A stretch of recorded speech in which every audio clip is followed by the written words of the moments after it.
জন্য। বিশেষ করে আজকে তো বলে বোঝাতে পারবো না, দিদিকে পেয়েছি এবং সব থেকে বড় পাওনা আমাদের কাছে এটাই যে এই 24 সালে দিদি সাথ দিয়েছেন, এটা একটা অনেক বড় পাওনা আমাদের কাছে।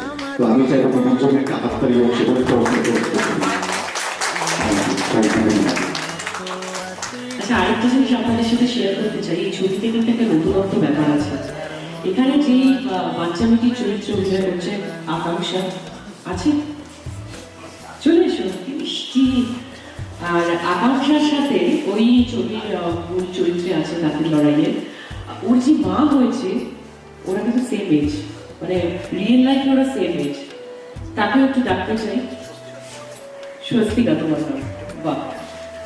তো ওরা দুজনেই ও মা মেয়ের চরিত্র অভিনয় করছে। তোমরা তো সেম ক্লাসে পড়ো নাকি? 1 ইয়ার, 1 বছরের বড় মা। ভাবতে পারছেন কি হতে চলেছে? একটা দারুণ কিছু ব্যাপার হতে চলেছে। মানে একজন অভিনেতা অভিনেত্রীর জন্য এটা কিন্তু চ্যালেঞ্জিং একটা ব্যাপার, কারণ ওই এইটুকুনি একটা বাচ্চা মেয়ে, সে আবার ওই এই বাচ্চা মেয়েটির মায়ের চরিত্র অভিনয় করেছে। মানে ইটস রিয়েলি টাফ সেটা যে করতে পেরেছে। তোমাদের কেমন লাগছে? খুবই ভালো, খুবই এক্সাইটেড।